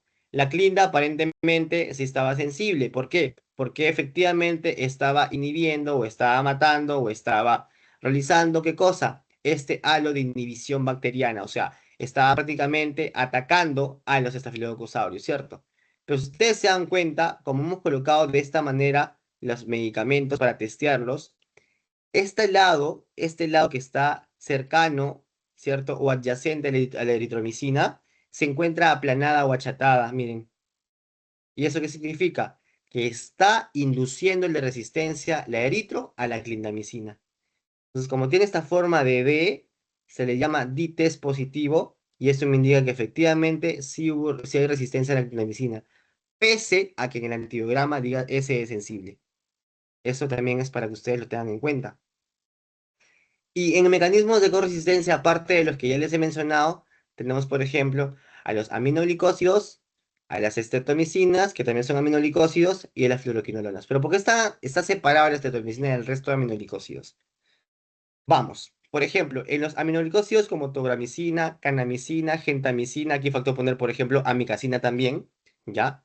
Existen enzimas modificadoras de aminoglicósidos, ojo. ¿Cuáles son, doctor? Se los menciono. Uno de ellos es el aminoacetiltransferasa, que es el famoso AAC. Otro de ellos es el nucleotidiltransferasa, que es el NTA. Estos dos gérmenes mencionados ahorita van a, ¿qué cosa? Van a alterar lo que es esta conformación ribosomal. Entonces, alteran el ARN ribosómico y por ende hay resistencia a los aminoglicósidos aquí mencionados. Tobramicina, gentamicina, canamicina. Pero ¿a excepción de quién? De la estreptomicina. La estreptomicina también requiere mutaciones por bueno, en este caso igual de genes de resistencia, como por ejemplo, ¿cuál? Aquí está el famoso fosfotransferasa. El fosfotransferasa, ¿qué va a hacer? Va a alterar la estructura del ARN ribosómico, ¿no? Y específicamente la proteína ribosómica S12, ¿no? Que lo que va a hacer, ¿qué cosa es? Darle resistencia a la estreptomicina. Les pongo un ejemplo con respecto a aminoglicósidos. ¿Qué pasa, estimados alumnos, si por ejemplo tenemos en el testeo del antibiograma gentamicina resistente, canamicina resistente y amicacina sensible? Y muchos colegas, como no saben interpretar el antibiograma y ven la S sensible en amicacina, ¿qué hacen? Le dan amicacina. Les pregunto a ustedes, ¿le doy realmente amicacina? ¿Alguien me puede responder, por favor? La respuesta es que no. ¿Por qué? Porque si ya tengo resistencia a la gentamicina y a la canamicina, entonces quiere decir que es probable que tengamos, ¿qué cosa? La presencia de estos genes AAC, que es el aminoacetiltransferasa, y el NTA, que es el nucleotiltransferasa. Entonces, la amica, pese a que diga sensible de manera in vitro, también va a ser resistente por la presencia de estos genes. ¿Se dan cuenta? ¿Qué más tenemos? Tenemos, por ejemplo, las fluoroquinolonas, como les comentaba, ¿no? Las fluoroquinolonas van a ser resistentes porque hay alteración del sitio de acción que es el DNA girasa. ¿Pero por qué se alteran? Porque, no olvidemos, existen dos vías que son características a través de enzimas que son las topoisomerasas para la formación del DNA girasa como producto final. Entonces tenemos acá, por ejemplo, la topoisomerasa 2 y topoisomerasa 4, en el cual van a también existir también genes, estimados amigos. El gen GIR-A, el GIR-B que no lo han puesto acá, y el PAR-C. Estos van a alterar, ¿qué cosa? Alterar tanto el DNA girasa como también la topoisomerasa 4 y la topoisomerasa 2 no mencionada acá. Entonces, no vamos a poder darle fluoroquinolonas porque van a ser resistentes. Ahí está lo que les comentaba, ¿no? Gen tamica canamicina tobramicina, gen aminoacetiltransferasa, nucleotidiltransferasa, y solo en la streptomicina tenemos el APH o el fosfotransferasa, ¿no? Muy bien. Este de acá, quiero aprovechar una vez la diapositiva, perdón. Aquí es más conocido como el PTH, ¿ya? Y lo voy a corregir, simplemente siempre que se tengan las cosas bien claras. Este fosfotransferasa es que le va a conferir resistencia a la estreptomicina dentro del testeo del antibiograma.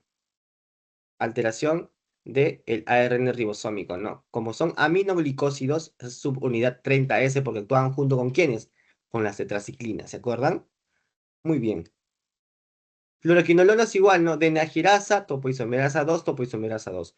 4, perdón. La 2 se afecta por el GIR A y GIR B y la topoisomerasa 4 por el PAR-C.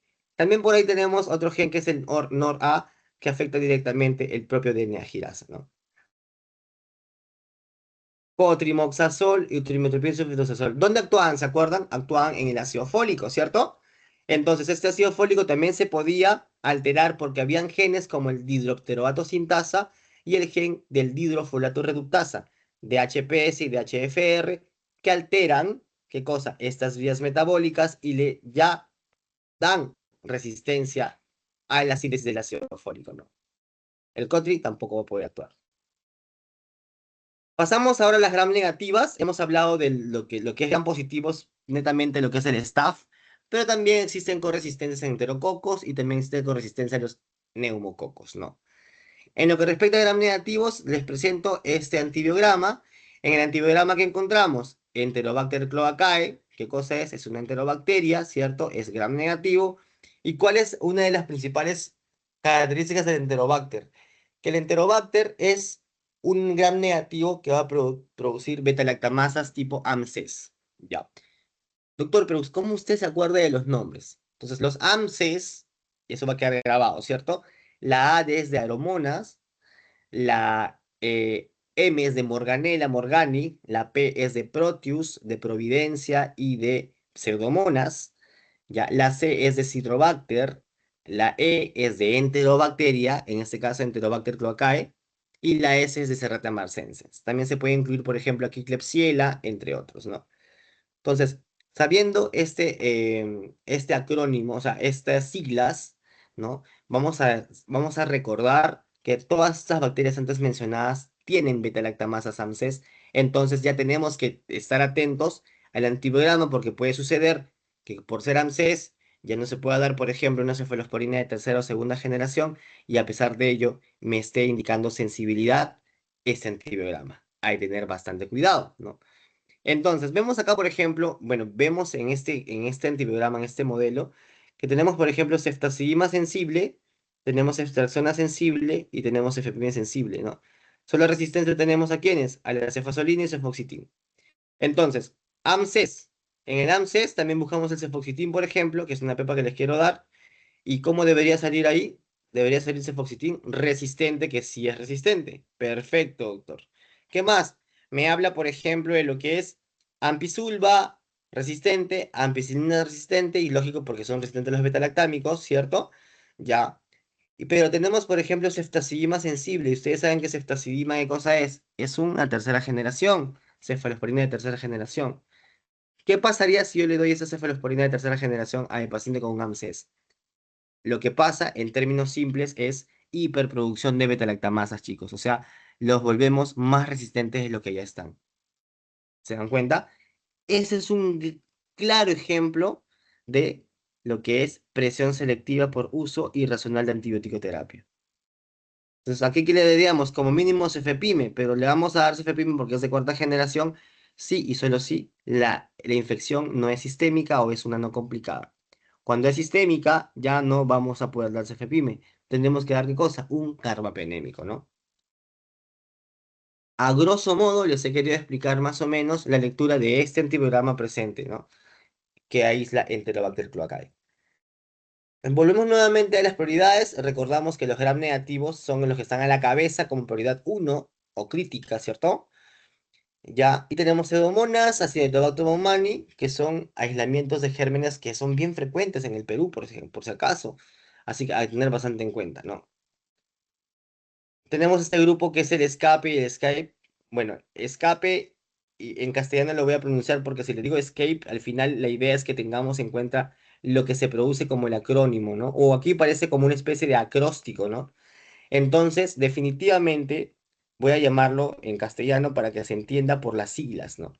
Entonces, acá hablábamos de Enterococcus faecium, Staph aureus, que son resistentes a meticilina, tenemos Klebsiella pneumoniae, tenemos Acinetobacter baumannii, Pseudomonas aeruginosa, y Enterobacter, ¿no? Como parte de las más priorizadas, ¿no?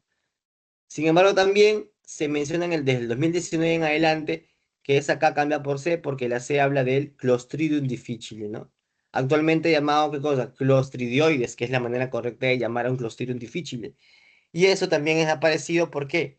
Porque mucho antibiótico-terapia, mucho, ya sea tanto carbapenémicos, betalactámicos de mayor espectraje, ya sea, por ejemplo, lincosamidas como la clindamicina, te puede producir, ¿qué cosa? Infección por clostridioides, que primero es colonizante, es aprofito y posteriormente se vuelve patógeno, ¿no? Entonces, a tener bastante cuidado con ello y tendríamos también que tratarlos. Entonces, los beta-lactamasas como desafío actual, que es el siguiente punto y creo que es uno de los últimos puntos para poder cerrar el tema. Tenemos los BLE, ¿no? Los BLE son beta-lactamasas de espectro extendido. Estos van a hidrolizar beta-lactámicos. O sea, ¿se acuerdan ustedes de este dibujito donde hablábamos de los espacios periplásmicos, que era este espacio que se encontraba entre la membrana, tanto externa como interna? Este espacio virtual que está de color amarillo es el espacio periplásmico. Aquí tenemos la gran cantidad de ubicaciones de beta-lactamasas. Nos van a llegar que se una el beta-lactámico a el PBP. Antes que se unan, los matan, los hidrolizan, los destruyen. ¿Estamos? Entonces, en este BLE, que hablamos de una beta-lactamasa de espectro extendido, ya aquí, entonces tenemos resistencia a las cefalosporinas de primera, segunda, tercera generación e incluso a la de cuarta generación. ¿Estamos? También a los monoatómicos es resistente y sensible a las cefamicinas, como por ejemplo el cefoxitin. Pero, ¿por qué es sensible? No le vamos a dar cefoxitin como tratamiento. Es un marcador in vitro. Así como en el MARSA es un marcador in vitro que me decía si es resistente o positivo es MARSA en staph. En este caso, un ejemplo claro de BLE se puede presentar, por ejemplo, en las Escherichia coli, ¿cierto? E. coli, o, por ejemplo, en Klebsiella pneumoniae también puede haber BLE, o también en Acinetobacter baumannii también pueden haber BLE. Entonces, ¿qué pasa? Estos van a ser sensibles al cefoxitin, pero no por eso le vamos a dar, porque solo es un marcador. ¿Hay corresistencia de los BLE? Sí, aminoglicósidos por los mismos genes antes mencionados, igualmente fluoroquinolonas, el cotrimoxazol, a pesar que muchas veces en el antibiograma aparece como apareja con S sensible. Y vemos acá qué es lo que pasó, por ejemplo, con la aparición de las beta-lactamasas de espectro extendido, ¿no? Primero se utilizaban penicilinas, ustedes pueden ver que la penicilina fue utilizada de manera inadecuada. Empezaron a aparecer las beta-lactamasas de espectro reducido, donde había solo resistencia a quiénes, a las penicilinas como tal, ¿no? Después aparecen los BLEA, aquí no están los BLEA, BLEA, que significa beta-lactamasa de espectro ampliado, que debería estar más o menos por acá. Entre la primera y la segunda, ahí deberían estar los BLEA. Los BLEA, ¿qué pasa con los BLEA? Son resistentes a cefalorina, pero de primera y segunda generación nada más. Tercera todavía es sensible. Pero en el caso del BLE, como ustedes pueden ver acá, este BLE ya tiene resistencia a primera, segunda, tercera y hasta cuarta generación, como ustedes aquí pueden apreciar. Solo están libres los carbapenémicos, por eso cuando son BLE y son infecciones sistémicas o complicadas, optamos por dar carbapenémicos para poder contrarrestar este tipo de infección, ¿no? ¿Cuáles son los genes que van a poder activar estas beta-lactamasas de espectro extendido? Tenemos el gen temoneira, tenemos el gen SHIF, que es el variante sulfirilo, el gen TPER, el gen CTXM, que significa cefotaximasa unit, etc. En el Perú, muchachos, en nuestro medio, el gen más activo, más presente que produzca BLES son estas de acá. El CTXM, o llamado también cefotaximasa unit, ¿ya? La más diseminada, como dice la diapositiva. Y aquí vemos el patrón del fenotipo del antibiograma. ¿Qué quiere decir? Por ejemplo, es un BLE, ¿cierto? Como es un BLE, resistencia a la penicilina, sí. Ticacilina es penicilina, también resistente. Piperacilina también es penicilina resistente. Pipetazo, hay todavía sensibilidad, pero ojo, quiero dejar en claro que los BLE pueden ser sensibles o también puede haber resistencia. Así que es indistinto. No nos guiemos directamente, en primer lugar, en este grupo de fármacos que son beta-lactámicos más inhibidor de beta-lactamasa. ¿Estamos? Amoxiclav, por ejemplo, también puede ser sensible o puede ser resistente. Y pasamos a las cefaloforinas, que es lo que más nos interesa en ese antibiograma, ¿no? Cefalotina, perdón, es una cefalos de primera generación y está resistente. ¿Cumple con los BLE? La respuesta es que sí. Cefoxitin es un marcador, que es una cefamicina que usualmente es segunda generación y sale sensible. Doctor, ¿me salió sensible? ¿Le puedo dar? No, ¿por qué? Porque es un marcador. Esa sensibilidad me indica de que es un ble. ¿Estamos? Cefuroxima es una cefalosporina de segunda generación, ¿cierto? También sale resistente. Cefotaxima, sensible resistente, bueno, resistente por ser netamente un ble.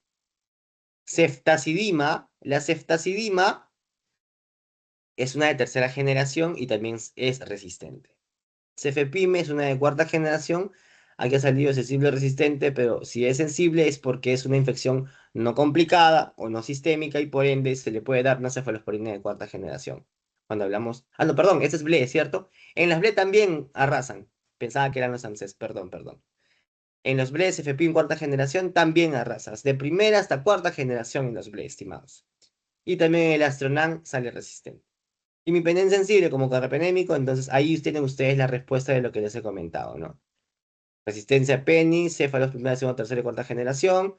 Cefoxitin sale sensible, pero no le vamos a dar porque es un marcador. Astronan también sale resistente. Y beta-lactamasa más inhibidor de beta-lactamasa, como por ejemplo el pipetazo o el amoxiclav, puede ser sensible o puede ser resistente. Y los AMSES, ya me adelanté un poquito hace ratito, ¿cierto? Son esas enzimas que se han encontrado codificadas por cromosomas en una amplia variedad de bacterias gram negativas. ¿Qué quiere decir? En otras palabras simples, las bacterias aquí mencionadas, ¿no? Aeromonas, Morganella, Proteus providencia, Pseudomonas, Citrobacter, Enterobacter Golgi complex y el Serratia marcescens nacen intrínsecamente con sus AMSES. Tienen beta-lactamasas. ¿Estamos? Hidrolizan céfalos de primera y segunda generación, incluye las cefamicinas, por eso que el cefoxitin sale positivo o resistente, y en menor medida la tercera generación. Muy poco eficaz hidrolizando cefalosporina de cuarta generación. O sea, respeta todavía la cefalosporina de cuarta generación. ¿Estamos? Ahí está lo que les comentaba, chicos. Aeromonas, Morganella morgani, Providencia, Pseudomonas proteus, Citrobacter, Freundi, Enterobacter y también Serrata marcescens, ¿no? Y es el fenotipo del antibiograma también antes mencionado, ¿no? Y compara, miren, AMSES, ble, ¿no? AMSES, vamos al cefoxitin. ¿Cómo era? Resistente. Mientras que ble era sensible, pero no le dábamos porque era un marcador. Les vuelvo a recordar. Cefalosporina, ceftriaxona tercera generación, ¿cierto? Ya. Resistente y resistente. En ble y en AMSE, ambas son resistentes. Cefepime, cuarta generación, ¿cierto? Le han puesto aquí sensible, ¿cierto? En AMSES. ¿Ya? Porque no olvidemos que en AMSES respeta la cuarta generación, mientras que en BLE ya puede serse resistente, ¿cierto? Muy bien. Y el Astronan igualmente, ambos son resistentes, tanto en lo que respecta a BLE como los AMSES, ¿no?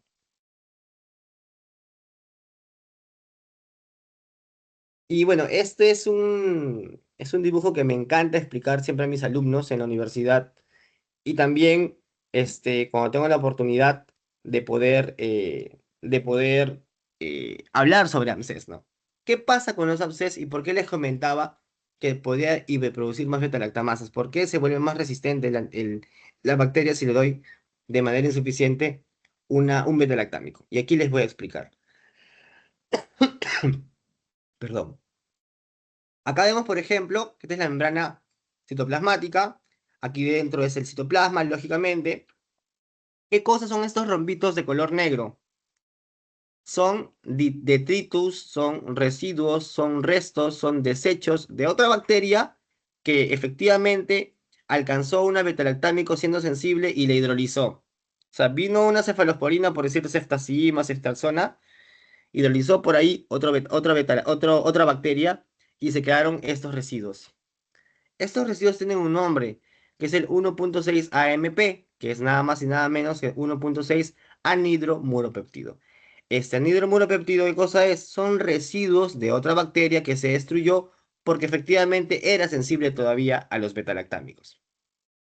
Perfecto. ¿Qué pasa? Este 1.6 anhidromuropéptido va a ingresar por esta porina. ¿Se acuerdan de las porinas? Ya, perfecto. Por esta porina, que es una permeasa, Y para que se active esta porina o esta permeasa, hay un gen que es el gen AMG. Empezamos con los AMG. Esto activa y hace que ingrese este desecho. O sea, es como que una bacteria está absorbiendo o está haciendo ingresar a su cuerpo desechos de otra bacteria. ¿Debería pasar eso? La respuesta es que no. ¿Y por qué? Una vez que pasa el desecho de la bacteria, este 1.6 AMP va a encontrarse con este gen que es el AMR. Este AMR, ¿qué es lo que va a hacer? Su nombre R es de represor o de regulador. ¿Qué quiere decir? Que si bien es cierto, la bacteria nace con sus betalactamasas, pero va a tenerlo hasta un número limitado. O sea, va a llegar a un límite como que hasta aquí nada más puede producir la cantidad de betalactamasas. O sea, los reprime o los regula para que no se vuelva tan resistente que digamos. Eso es lo que en teoría debería ser ¿qué cosa? Lo que es la unión de este 1.6 AMP cuando se une lo que es a la AMR. Se genera el gen AMC, como les comentaba, entonces se produce la beta-lactamasa. ¿Estamos? Pero, como les vuelvo a repetir, en cantidades no exorbitantes. O sea, las básicas de beta-lactamasas en número no tan exacerbado, porque son beta-lactamasas que nacieron con la bacteria, ¿no? Porque son intrínsecas. Pero ¿qué más puede pasar? Puede pasar que ingresa, por ejemplo, lo que es el detritus al interior del citoplasma y se encuentra con este gen que es el AMD. ¿Y este AMD qué va a hacer? Va a clivar, va a desnaturalizar este 1.6 AMP y se convierte en dos partes. En el ácido 1.6 anhidromureína, que es este de acá, o tenemos los péptidos nada más, a secas. Entonces, ¿qué pasa? Estos péptidos ya van a formar el complejo UDP-NAMPP. Este complejo va a unirse ¿a dónde? Va a unirse al AMR, ¿se acuerdan del AMR que estaba acá arriba?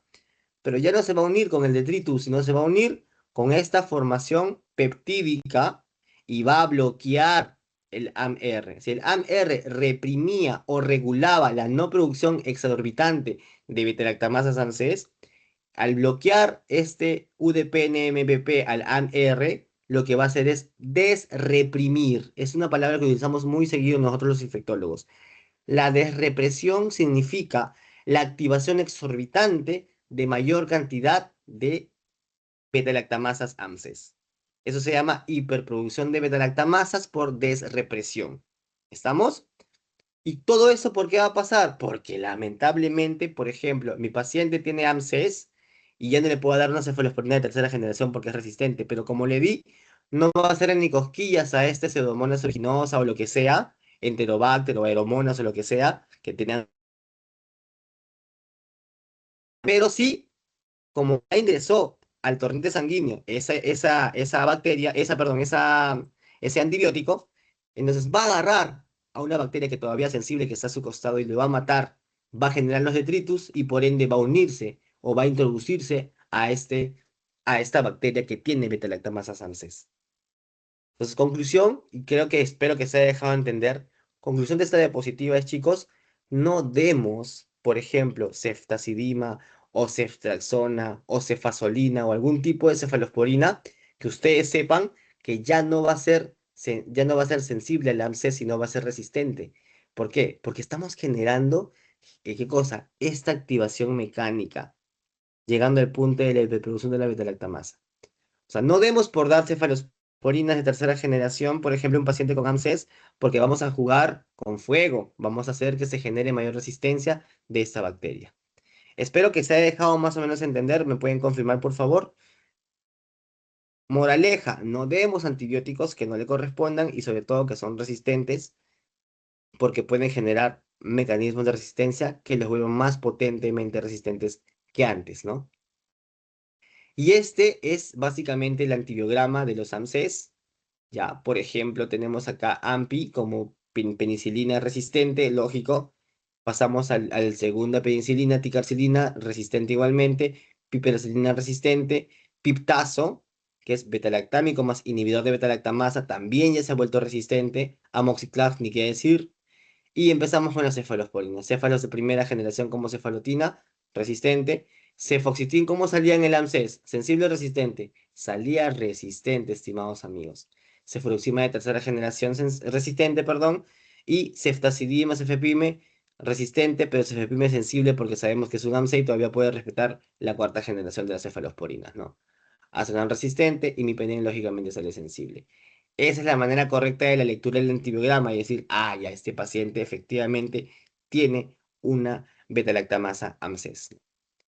Y para terminar, las carbapenemasas, así como por ejemplo tenemos nosotros carbapenémicos de stock para poder brindar a nuestros pacientes, lamentablemente también hay beta-lactamasas que hidrolizan carbapenémicos, que es el peor castigo para nosotros como infectólogos y para nosotros como médicos tratantes de pacientes con infecciones, ¿no?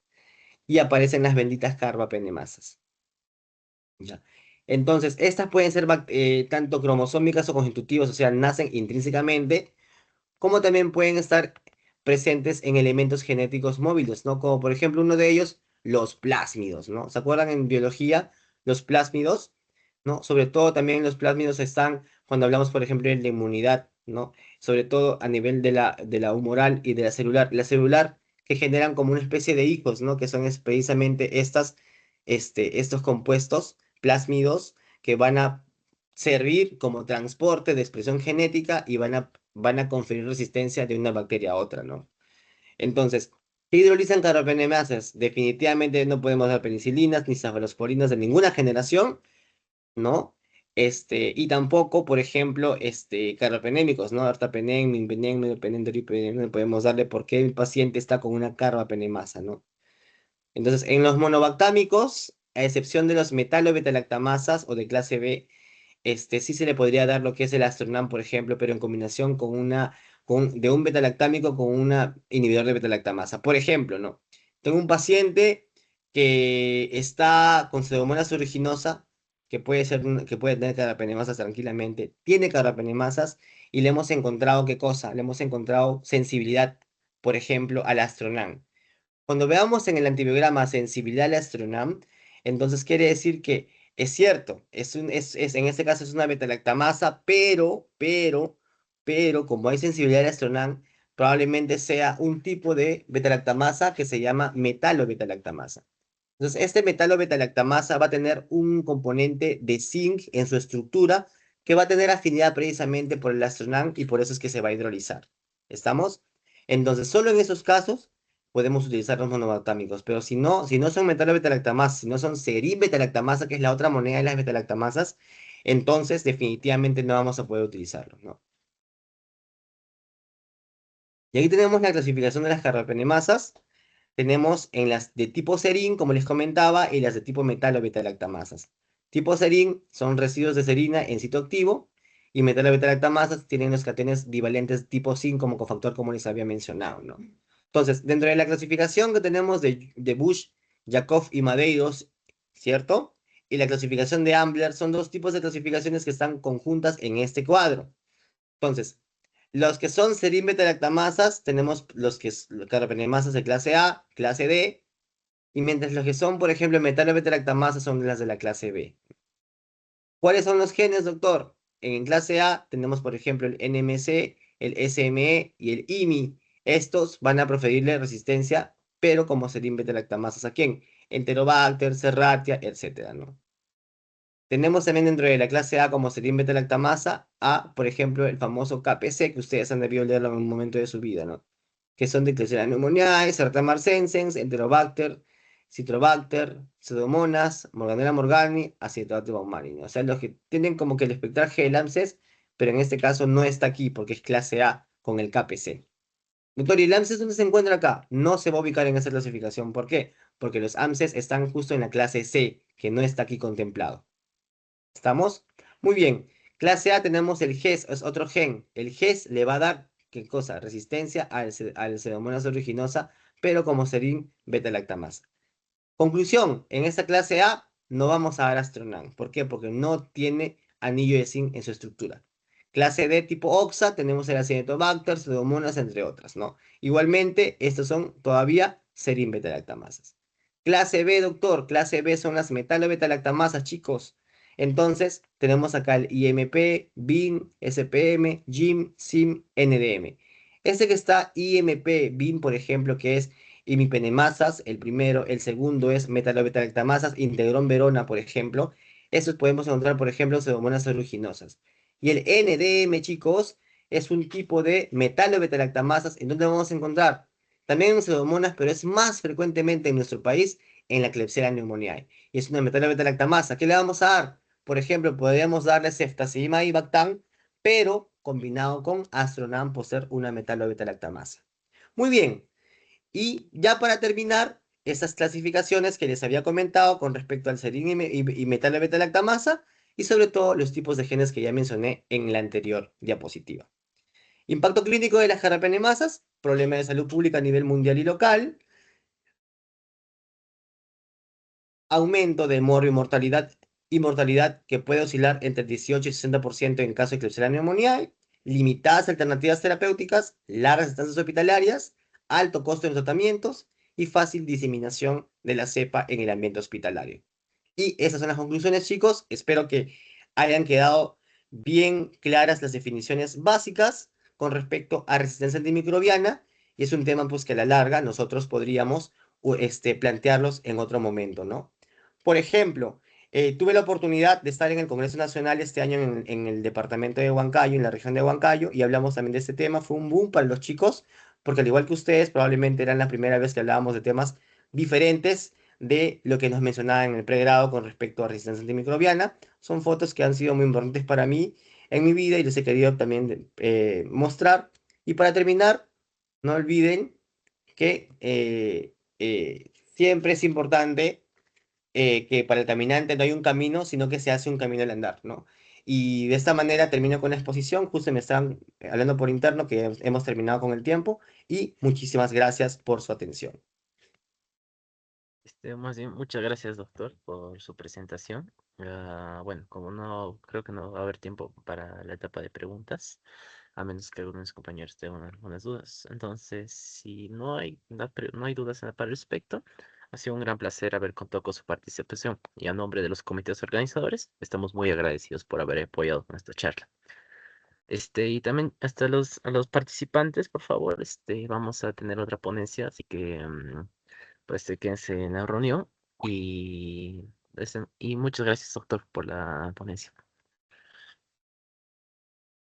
Listo, chicos, muchas gracias y espero encontrarnos en otra oportunidad. Yo encantado de poderles colaborar. Chao, chao. Gracias. Hasta luego, doctor, cuídese.